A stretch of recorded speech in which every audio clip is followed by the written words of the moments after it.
Hi everyone, welcome to the second panel of the Climate Smart and Climate Ready conference.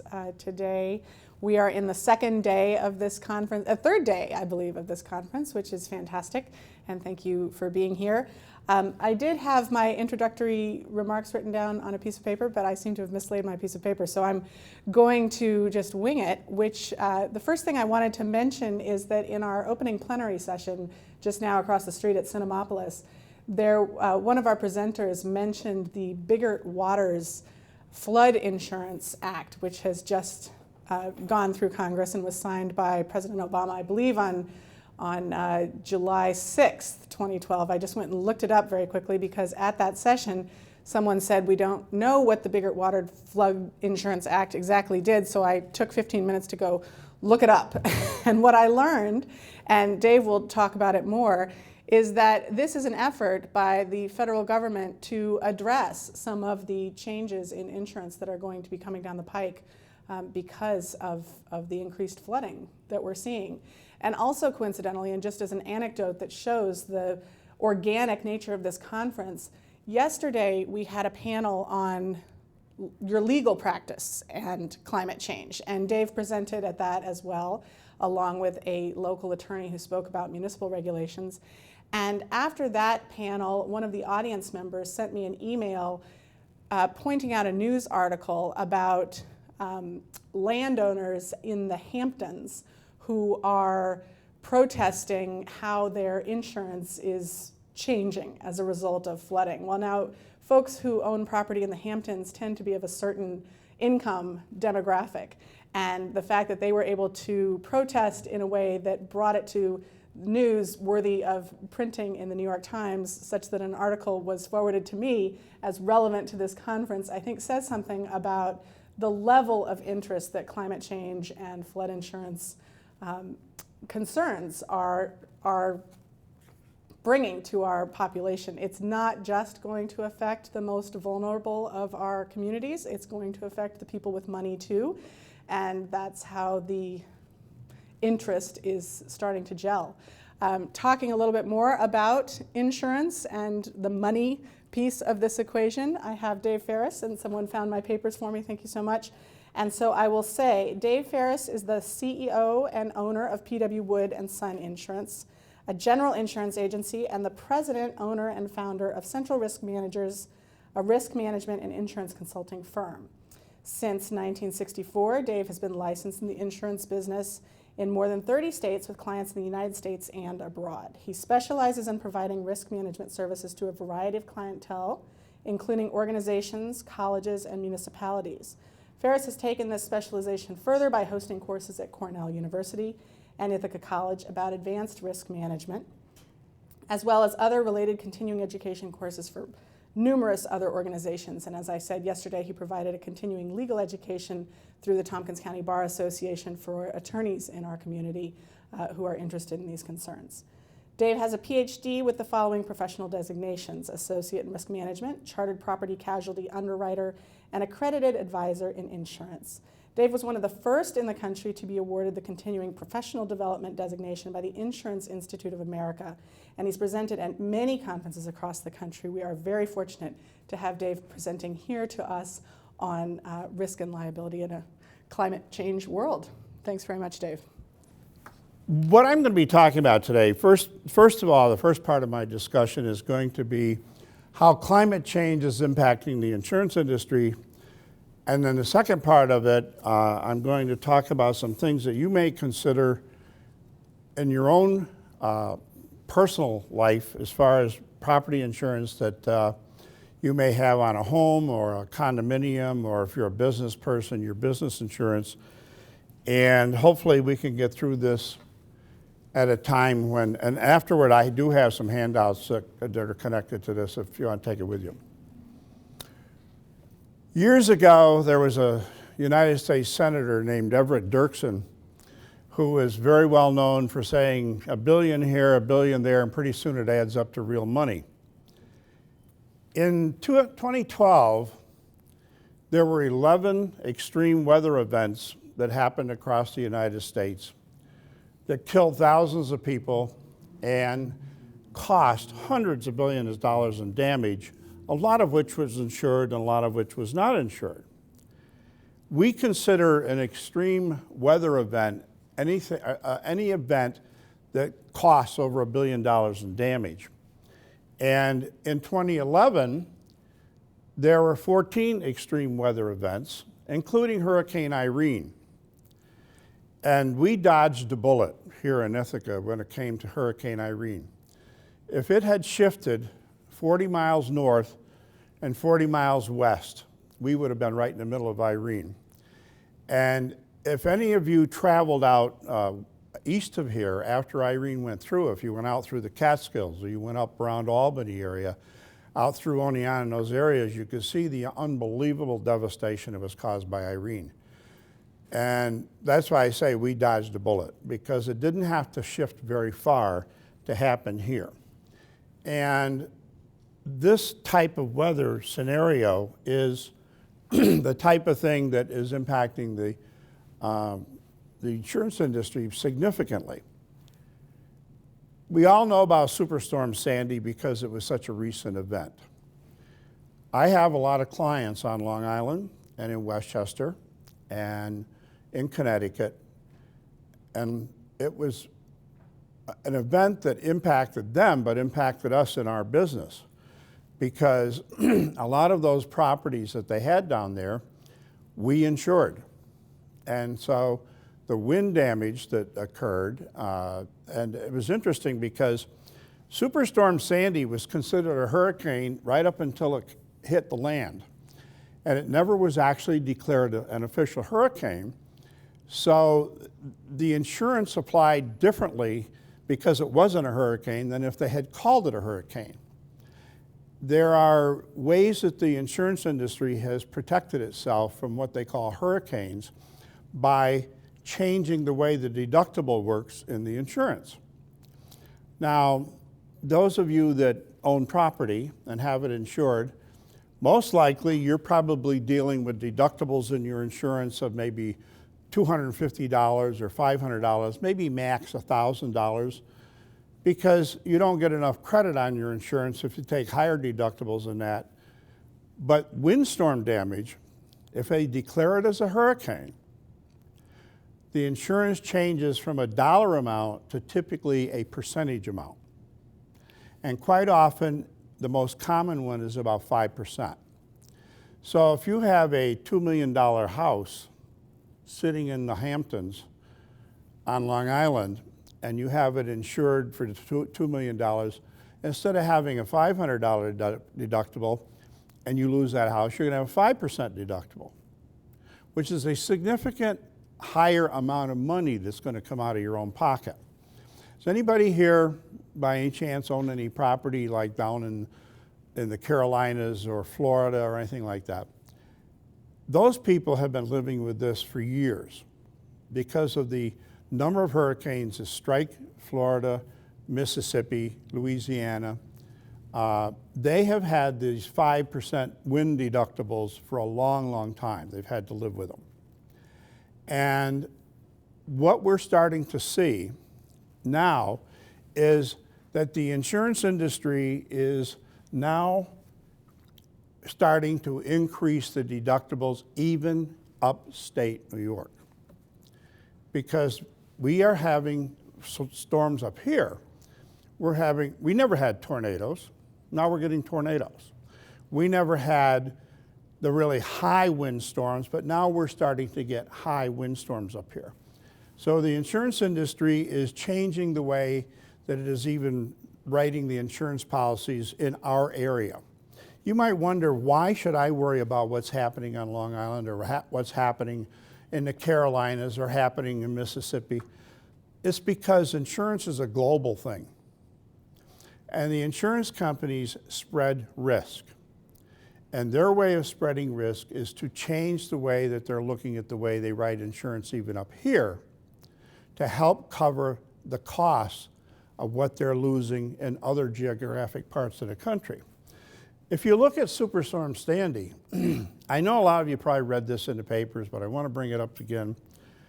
There are over 450,000 businesses in New Jersey, New York, and Connecticut that were damaged or destroyed by Hurricane Sandy. That's a staggering amount.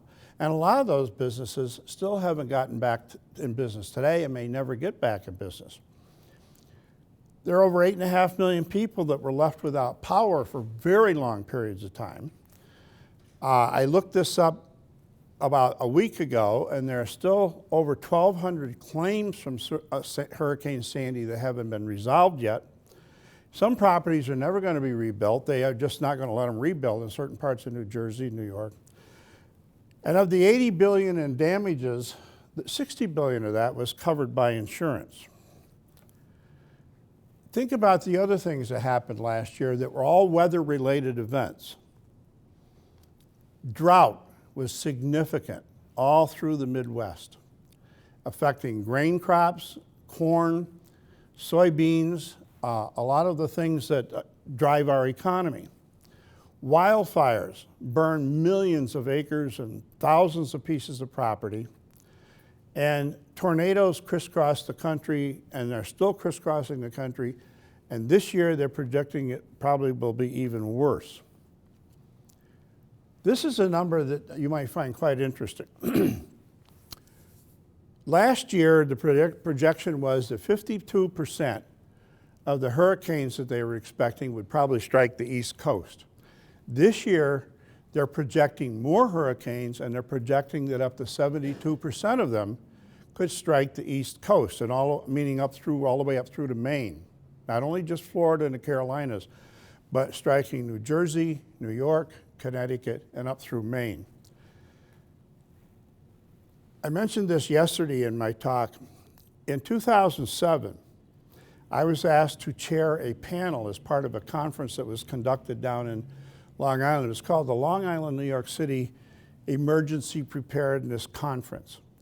And it was all of the mayors and village officials and city officials and emergency preparedness people with fire departments, police departments, EMTs, whatever, on what would they do if they had a major storm strike the Long Island, New York City area. Now remember, this is 2007. We put up charts and graphs that showed them that if a Category 1 hurricane hit Long Island, New York City, the damage it would do. And it was like we were looking right into a crystal ball because it happened last year with Superstorm Sandy. Long Island, the highest point on Long Island isn't very high. And actually, if a Category 2 hurricane hit with the same force and driving winds, it could theoretically completely overrun the whole island. And there are 8 million people on Long Island. And if you've ever been down there, there's only 2 bridges coming north. And you can't even get over them during rush hour. Can you imagine trying to evacuate Long Island with a main storm coming? You'd have to start now, just to get half of them off of the island. So it is a serious, serious thing down there. And I want to talk something about insurance company finances. People think insurance companies have all the money in the world. Insurance companies only have 2 ways to make money. It's from what they charge to write the insurance, commonly called the premiums, and the money they make on investment income with what they have left over after they paid administrative overhead, and the money they pay out in claims, the money they have left over, they can invest. Well, what are you making on your investments today? Not much, and neither are the insurance companies. And this is causing a significant problem. If you remember, we had a financial crisis in the financial world not too long ago where insurance companies got risky, put money into very risky types of investments that they weren't even supposed to be doing under regulations, and they got hammered. And the government bailed them out. And those bailouts, you read in the papers that they paid us back. They haven't really. I mean, some of the payback they're paying back with the money they were given in the first place because they didn't use it for anything. So the money just went in a circular motion. But now insurance regulators are requiring the companies to have a lot more capital, a lot more money in reserves. And with the stress that's being put on the industry with the claims they're having to pay out, plus the reduced amount of money they're getting from investment income, they only have one choice. They're going to have to raise rates. So as a result of all of this, we're going to see some significant impact on the way that they are writing insurance. Just to talk a little bit about the type of insurance I'm mentioning here, I'm not talking about liability insurance. I'm talking about insurance that covers property and loss of income. Personal insurance, property insurance are things like a homeowner's policy, a tenant's policy, condominium policy. Commercial insurance is what you write on a business, like this building would have a commercial policy on it. Whether it's a for-profit organization, a not-for-profit organization, could be a school, could be a municipality, a governmental entity. But those are commercial properties. And in businesses, anybody here own or run a business? A business owner, to protect their loss of income, will include loss of income coverage in their property policies. And is there anybody here that isn't aware of what they've been going through up in Boston? This is a very unique, interesting situation.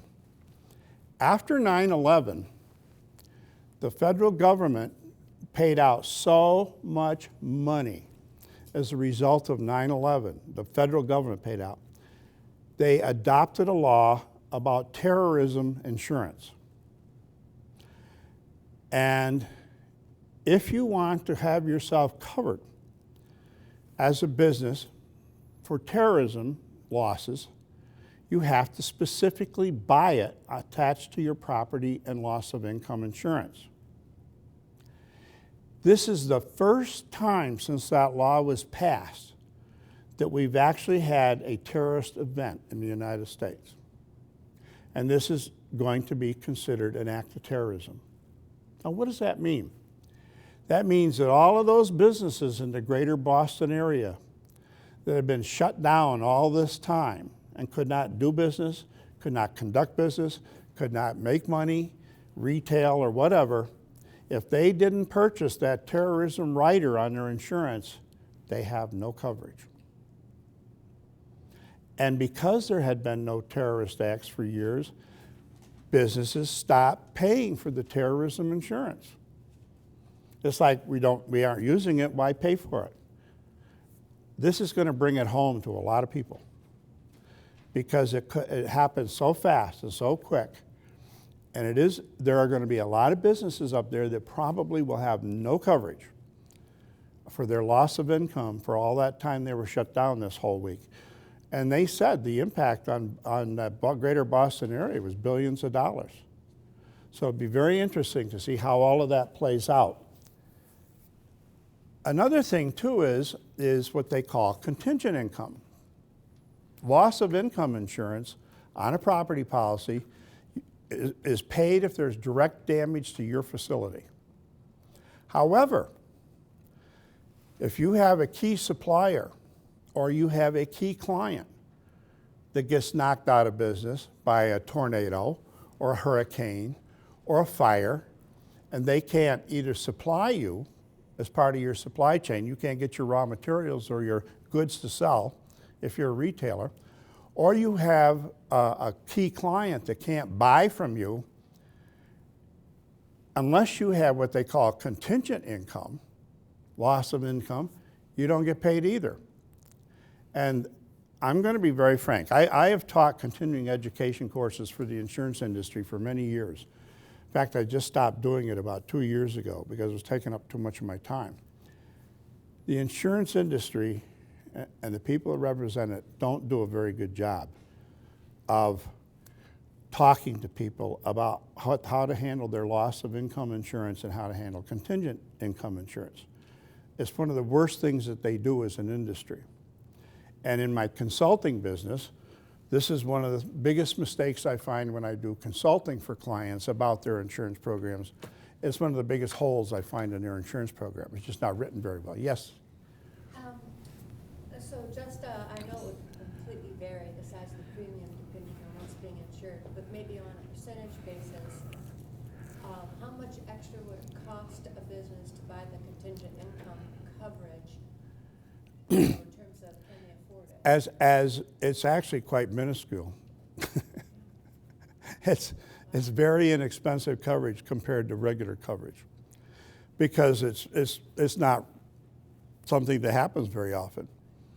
But when it happens, it can be devastating to the business that doesn't have it. And in 9/11, if you can remember back to 9/11, everything from 14th Street South was shut down for a long time. And all those businesses down there, the ones that went out of business were people that didn't have their insurance properly written to cover their loss of income from those types of events, because they were not directly hit. They were just shut down by government authority, and they hadn't properly written their insurance to cover shut down by government authority. Do you have to know in detail in an insurance policy who exactly is upstream and who exactly is downstream? Do you have to name them in advance? To be properly covered, there's a very detailed process you go through to check what your loss of income exposure is. And the reason I'm spending some time on this is because with all of these extreme weather events, you may not be directly impacted, but the people that supply you or the people that buy from you can be knocked out. And if you haven't had your insurance written properly, you're in big trouble. You may not have lost your building or lost your offices, but if you've lost your income, your revenue source, that's what puts you out of business. That's really what gets you. Flood insurance. Flood insurance is, up until recently, was entirely underwritten by the federal government. Now there's a reason for that, because a flood is so catastrophic that most insurance companies can't get enough premium to cover what their potential losses are. We were having a discussion about the fact that these companies that do fracking for natural gas, they can't get insurance to cover the environmental damage they can do because there simply isn't any insurance company that's big enough to take on the risk to cover the potential environmental impact that could happen.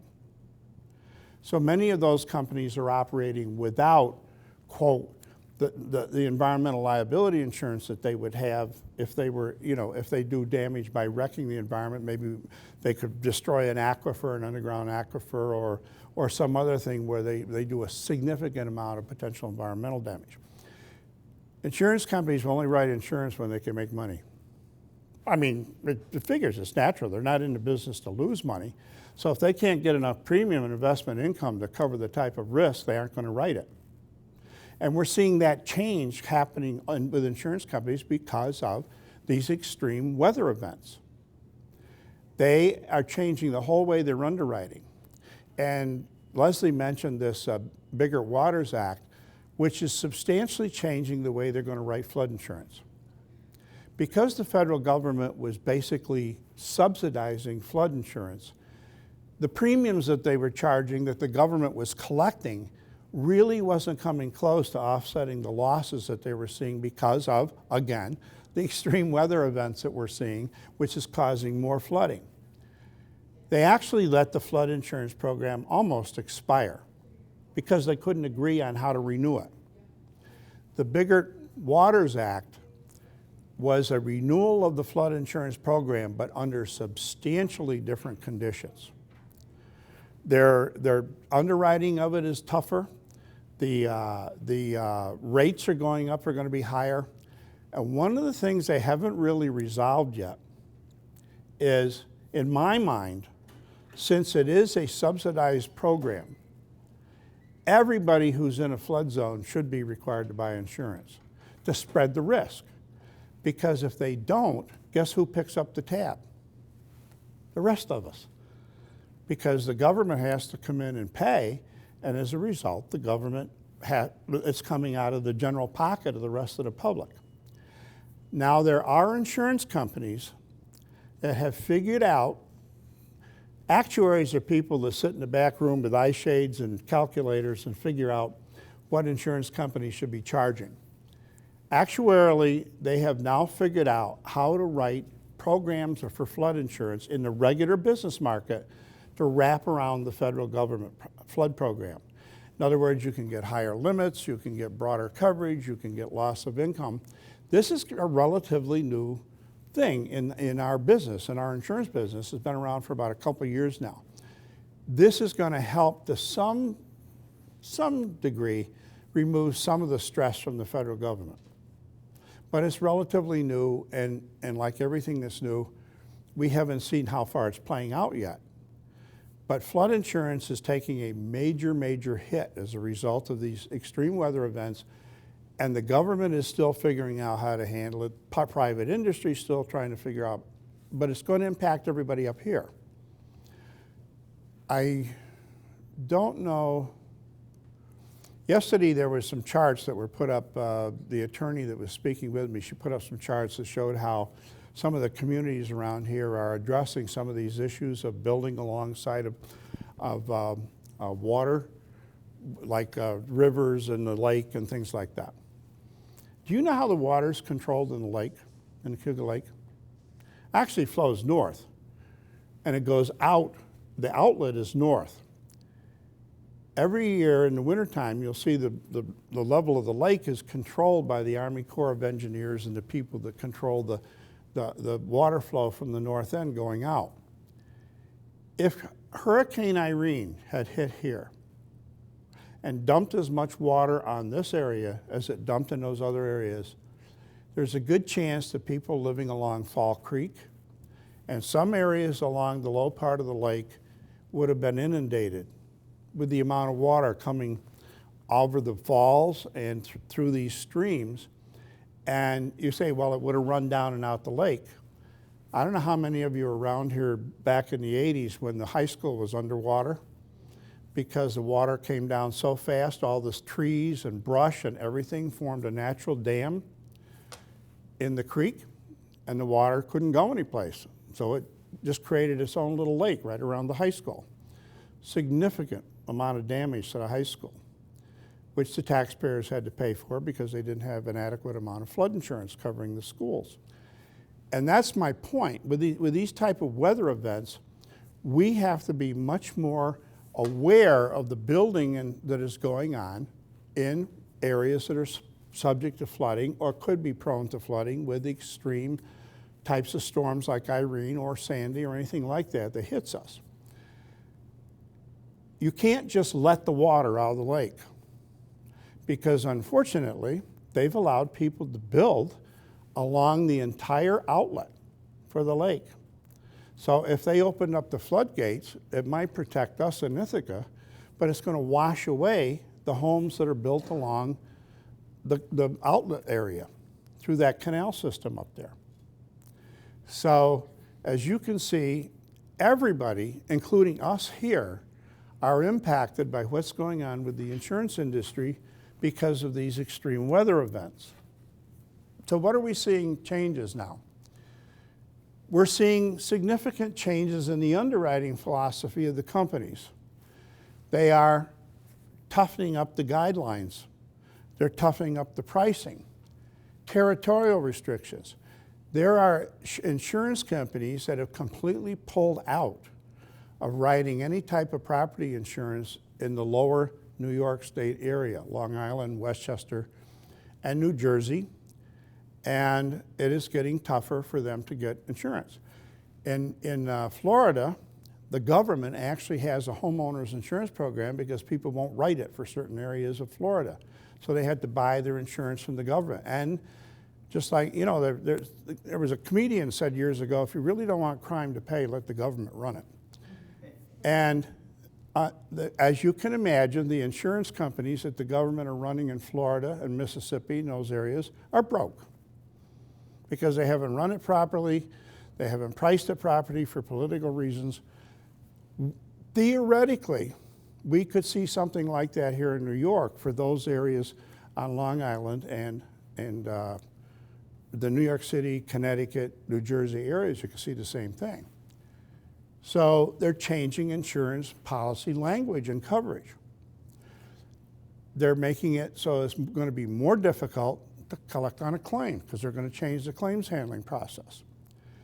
And we're seeing this developing in our industry right now. It is steps that the insurance industry is taking to protect itself. And we're going to feel the impact of it. And it's going to be right here in this area. People don't realize that for years, the pricing on insurance for upstate people has included some form of offset for what they can't charge for New York City and Long Island because it would be prohibitive for them. So we are all part of this giant pool. And we can't say, well, if it's happening down there, it's not affecting us, because it is affecting us. And it's affecting us heavily. What does this mean to you? When you're looking at your own insurance, whether it's your personal insurance for your house or your business or whatever. Now, remember, I'm talking about property insurance. You may see some coverage restrictions. You may end up having to pay higher deductibles, and you're certainly going to be paying higher premiums. And as I said, after this is over, I have all of this in handouts for you can take with you. If you have a claim, you could end up in some significant disputes over the terms and coverage. Insurance litigation is going on all the time. In fact, this is how I spend some of my time. I work with attorneys and law firms on interpretation of insurance policies and terms and conditions that they're using either at the time of a loss or later on if there's a dispute where they are representing the client against the insurance company. And disputes with claims adjusters. There's three types of adjusters that insurance companies and you may be involved with. Insurance companies have their own claims adjusters that they're on their own staff. Some of the smaller insurance companies, like some of those that we have here in Tompkins County, we have 3 very good insurance companies in Tompkins County. There's Dryden Insurance Company out in Dryden, very good company. Security Mutual Insurance Company, which is on Triphammer Road, up the road from the mall. And then on the other side of the lake is Finger Lakes Insurance Company, which is in Trumansburg. All of them very good companies, but they're small compared to the giants that you see, like the ones that are advertising on TV all the time, like the Nationwides and State Farms and Allstates and Travelers and Hartford and companies like that. They typically may have some claims adjusters, but if they also will hire independent claims adjusters to represent them. The public, if the public is having trouble with a claim, they will hire a public adjuster. A public adjuster is a company that represents the client against the insurance company. And like any other profession, there's the good, the bad, and the ugly among all of these. Some of them are very good, some of them are okay, and some are absolutely terrible. And this is why I mentioned that if you do hire somebody like that, you want to do something about getting some references. Here are some of the red flag issues, and I'm trying to get this so I can have questions and get done on time because I don't want to run over into the other thing. Insurance companies, because of fuzziness in the language, are trying to shift their responsibility to pay for certain damage, and this is what's held up a lot of the claims in New York, from their coverage to the flood insurance program. Is there anybody here who has not heard of State Farm Insurance, one of the biggest insurance companies? They just lost a major lawsuit from claims that go all the way back to Katrina. A federal grand jury in Mississippi just ruled against State Farm, and I'm not knocking State Farm for this, but they're the ones that lost it. They were trying to shift all of their claims over to the federal flood program for everything that happened out of Katrina. There were over 2,000 clients that they wouldn't pay the claims. One of the clients took them to court. And what was interesting was that 2 employees of State Farm who realized what was going on blew the whistle on them and turned state's evidence, I guess for lack of a better word, and their testimony was key in the middle of this. The result was that the federal grand jury awarded $800,000+ to this client against State Farm that they had refused to pay. What's going to be interesting about this is there's about 2,000 other clients that were sitting there waiting to see what the outcome of that trial was. And now they may just decide to settle, or they may all end up in court in a class action, who knows. But we're starting to, this has just happened again right down in Long Island in Connecticut, where there was a big fight with many insurance companies over whether it should be paid under their policies or be paid under the federal flood program. That's one of the things that we're starting to see that's to me, a red flag issue. Business owner disputes with claims adjusters. Business interruption loss is the loss of income. It is the most heavily litigated insurance claims of all the claims in insurance because of a number of things.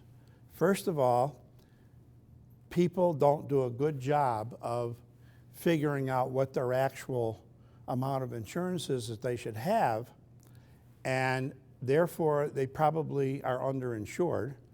So then they start fighting with the insurance company over what they should be getting paid. The insurance company says you didn't buy enough insurance, so we're going to penalize you for not buying enough insurance by reducing the value of your claim. It's very complicated, and can result in litigation that can go on for a very long time. And here's another one that we see all the time. They think they have the claim settled. They hire a contractor to repair or rebuild the damage, and then they get into fights between the contractor and the insurance company over what should be paid and what isn't being paid.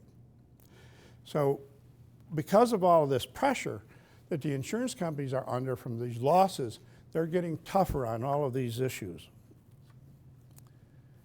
So things to consider. Should you be purchasing flood insurance? Don't think you don't need flood insurance if you're not in a flood zone. All those people that were out through where Hurricane Irene went through, flooding. There are little towns out there, a place called Fleischmann's, Walton. Completely, their downtowns were wiped right out because they weren't in a, quote, flood zone, but there were streams and rivers that ran through the villages and towns that weren't considered dangerous, except that so much rain was dumped in such a short period of time, it turned those streams and rivers into real floods. It wiped out buildings, it wiped out bridges, it wiped out infrastructures. Remember what happened down in Owego not too long ago? I mean, that is a classic example of what I'm talking about. There were areas that were completely half a mile out of the flood zone that were completely underwater. So if you're in an area where it's even possible you could get flooded, I suggest buying flood insurance. If you're a business, take the time to sit down and accurately calculate what your potential loss of income is if your business gets knocked out, and also what your contingent exposure might be. And the bottom one, if I talk to the average business person and say, do you know what you're really getting covered for with that type of coverage? They kind of look at you glassy-eyed. I don't know, it's in there. My agent tells me I've got it. I guess it does something for me, but most people don't understand it. And as I said, the insurance industry does a very poor job of explaining it. So, if you have a claim, you need to have a clear understanding of what your responsibilities are for the claim. It isn't just up to the insurance company. You have responsibilities to know what you're supposed to do if you have a claim. Don't automatically jump to hiring a public adjuster. First, figure out if you really need one. I mentioned this story yesterday. My office used to be on Court Street, almost across from the county office buildings. And there was a building down the street from us caught fire. It was like a apartment complex, really.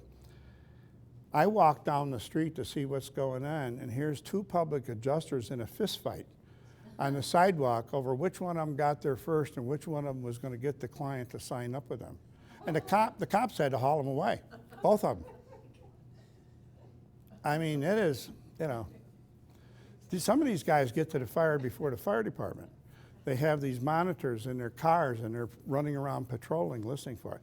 So, but if you get a good public adjuster for a very complicated claim, they can do wonders for you, but they can also wreck your claim. So make sure you get references and don't sign any contract with them that you don't let your attorney look at, because they can take over your claim and even take away your rights to settle your own claim by contract. So it's something that you need to take care of and look out for. I went through this kind of quick because I didn't want to run over into the next session. And so I want to leave it open for questions. I mean, I covered so much so quick. I'm perfectly happy to take your questions. Yes? Well, I'm really glad that we're taking this so that we can share it later with other people, because I've been hammering that this is such an important session for people to come and get educated on. And I think it raises so many issues. There's an incredible moral hazard, that we're faced with the national flood insurance. The way, if we don't get firm, and I knew about the Bigger Waters Act, and I was glad to see it, because there are too many second homes and along the beaches and people building in places they shouldn't build and have rebuilt a few times, and it just keeps getting paid for at our taxpayer expense. And I really worry, looking at the increase in extreme events that we're likely to see, if insurance is not going to cover it, private insurance, there'll be the idea that we would turn to government to rebuild, rehouse, put infrastructure back in place. And that's more of our tax dollars spent in an already deficit era. At what point will that money stop and areas will just be left undeveloped? How much economic and racial segregation, discrimination will result in terms of who gets rebuilt and who gets helped with whatever tax dollars are available? I mean, to me, there's just this huge economic and ethical dilemma that we're faced with around insurance. And I'm wondering what kind of conversation is going on, maybe at the political level even, on this. There are multi-million-dollar homes in very wealthy areas of Florida, for example, that have been rebuilt at the taxpayer expense several times. Because every time the hurricanes go through, they wipe them out, and then the federal government comes back in under their rebuilding program and give them the money to rebuild. So what incentive is there for them not to do it, as long as Uncle Sam is there to pay for their things? And this is all part of what's got to be corrected in the national dialogue. Yes? My father owns some property down in Florida, apartment houses in Gainesville, when a big hurricane came through and there was a lot of damage. And he found that it was very difficult to purchase any insurance for his buildings at all after that event. He actually went to Lloyd's of London for his insurance because he couldn't get it. So not only are they raising the rates, but they're saying they're not available to certain clients. One of my sons lives in Melbourne, Florida, just outside of Melbourne. And when he built his house, of course, he had to build it to the hurricane specifications at that time. And actually, his house, which was built 15 years ago, after Andrew went through, where they really toughened everything up, wouldn't meet the current standards for building in Florida, because they had to toughen them up so much more just to get insurance. Right. And I would suspect that the apartment buildings, one of the problems is that while they may be very well built and everything, probably don't meet the current standards that the insurance companies have for them to provide windstorm damage. It isn't fire, it's the windstorm that you can't get. And I do a lot of consulting for private country clubs all over the country. And in Florida, this is a real issue to be able to get them to standards where they can get insurance to cover for windstorm. It's a real battle. Yes? Yeah, is this working for you? Yeah. Dave, you have a lot of expertise internationally as well. I think you've studied this to some Yes. extent on an international level. And one of the interesting things that has come out from Mark Hertsgaard's book, and he spoke on Thursday with this conference, is that in the Netherlands, they have really developed an innovative way of dealing with flooding, potential flooding. And one of the things that they've done is say very plainly to businesses and people who live in low-lying areas, we're not going to salvage this if if you get flooded out. It's just not going to happen. But they've said that I'm talking about the local governments in the Netherlands, have said that in a way that engages the local community rather than through a top-down approach. And this is all elaborated upon in Mr. Hertsgaard's book.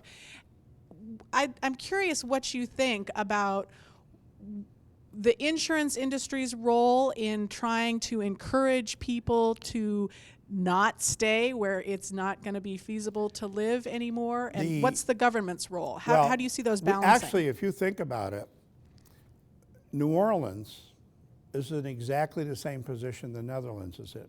Most of New Orleans is below sea level, which is why they got hit so hard when the hurricanes went through there.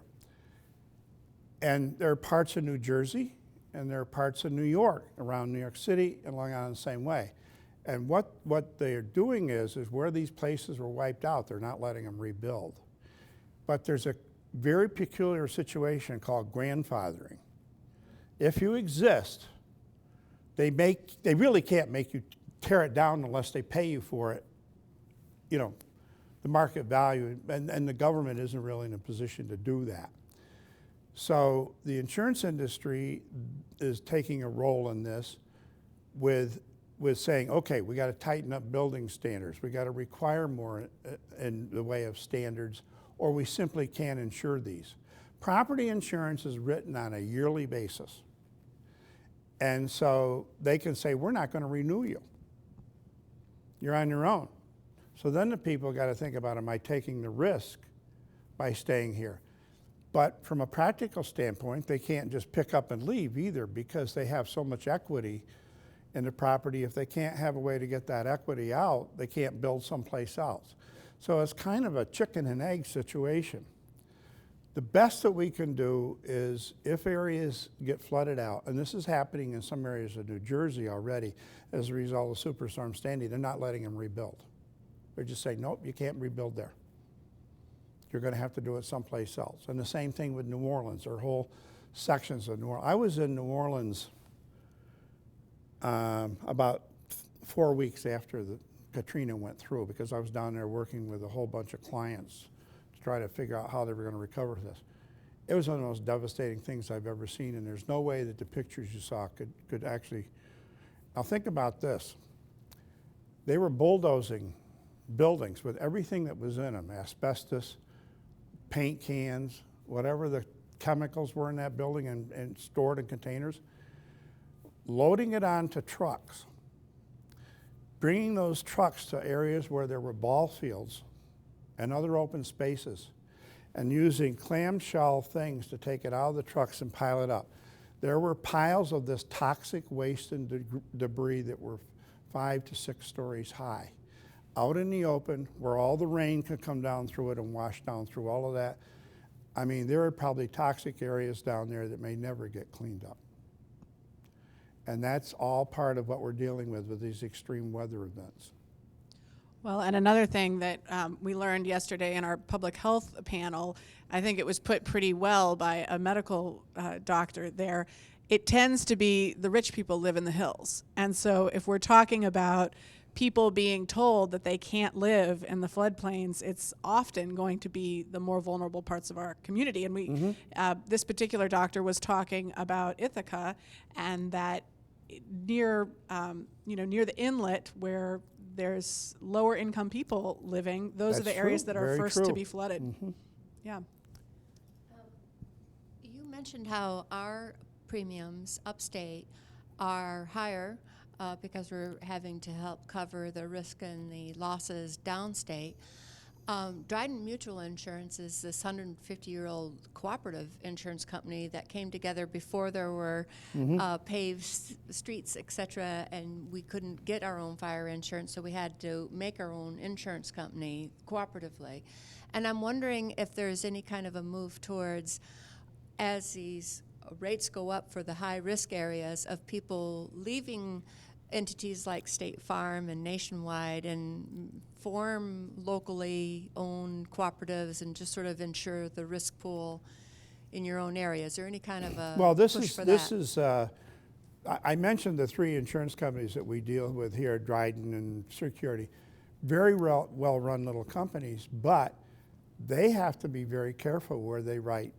Dryden Mutual, for example, had a lot, and Security Mutual had a lot of business on Long Island. And fortunately, they were able to get through it all, but not without cost. And so they're changing their underwriting habits. So they are sticking to their knitting. In other words, they're staying more in the areas where they started out. They aren't spreading quite as far as they were. I mean, and they're not the only ones. Some of the big companies are just completely withdrawing from Long Island and Connecticut and parts of New Jersey. We all might want to think about shifting our policies over to Dryden and Security Mutual. You know, if you want to keep your premium down. Yeah, perhaps, they're one of the companies that we do a lot of business with, and Security, and less Finger risk. Lakes. Yes. Dave, I want to thank you. I'm from Cortland, and actually, on an ancillary basis, I really appreciate your at least bringing up the environmental questions around the fracking issues going forward. That's going to be a critical issue for the, quote, self-insured corporations, which historically may or may not be in business as the same firm. Chesapeake goes to whatever. I originally signed the 188 acres a long time ago, have gotten out of the leases, but that company has changed 3 names in 10 years. Surprise. A lot of the people that signed up, the landowners for these, weren't actually company people. They were like land brokers that were just sent out there by them to. We had them living here in Ithaca for almost 2 years, living in the motels and the hotels, so that they could go out and sign up things. I would be very surprised if I live in Lansing, out past the airport. I would be very surprised to see much fracking going on in our area. I just don't think it's going to happen. Not just because of the moratorium, but because now it's not hardly worth it to those companies to pursue it in this area because of litigation and all kinds of things. So could it come? It could, but I would be very surprised if it does, at least in our area. My property is in Broome County. Broome County? Oh, and they're gung-ho for it. What town are you in? Town of Barker, Oh, between yeah, Whitney Point and Castle Creek, which the is northern close part of it. enough, Yep, but the northern part. Potentially vulnerable. I wouldn't dare put an anti-frack sign down there, frankly. I had a quick question. I work for a company that has a large multifamily building on the side of the Shenango River in Binghamton, and Hurricane Irene hit us. We had about $80,000 worth in damage. We had to fight with insurance several times, and we ended up getting about $50,000. So we had this $30,000 gap, and we aggressively looked for any sorts of funding. And as it turned out, NYSEG asked for money from the PSC, about a $7 million money pot. Money originated from the system benefit charge and utility bills. And so they set up a program to basically pay additional claims that insurance didn't cover for certain properties, and it was all tied to where your NYSEG meters were. And I was just wondering, have you seen other examples of utility companies or other players continuing to subsidize the claims? I think it could happen, but I don't think that you should count on it. It's the moral hazard here. What we were type happy to of accept the business were money you in, because may I of the ask? program, property management. Oh, property management. So it's a large multifamily building. Mm-hmm. We're very happy to get the money, but at the same time, it's the continued argument of, well, if you further subsidize it. I have a daughter who lives in Johnson City, and the water was up to the second step of the stairs going up to her second floor.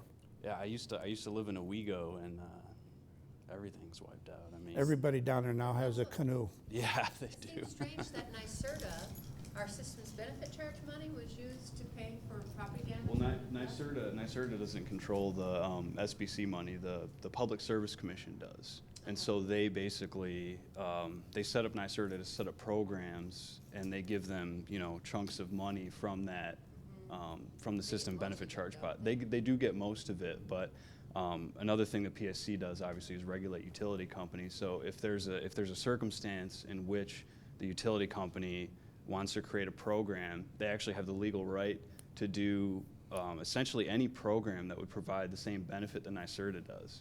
So commercial lighting is a good example. That's completely run through NYSEG and other utility companies that have those similar programs. So they're since they're the utility company and they have that on the bill, they're legally obliged, if they want to set up any program of that sort. I understand, but so this wasn't money that was spent on property damage? It was Oh, yeah. energy-related equipment property damage? It was property damage just so long as it was on a parcel that was serviced by a utility meter that paid onto the system benefit charge. Well, that's a stretch. Well, and that's the question is, if it's a money pot that's available, it was NYSEG essentially asked for it, and they got it. And you sort of wonder, well, are there going to be other players that continue to subsidize And dip into that sort of pot damage? when it's meant for mitigation, not adaptation, the SBC charge. Yeah. You know? Well, it's in the trouble. How do you define that sort of thing? I mean, the Public Service Commission obviously thought it was warranted, Or but somebody who was politically powerful thought it was warranted. it's very Somebody possible. from Binghamton. Any other questions? I've enjoyed talking to you today, and I hope that you're able to take something away from this that will help you down the road. Absolutely. Dave, thanks so much for being here with us, and we're delighted. Thank you.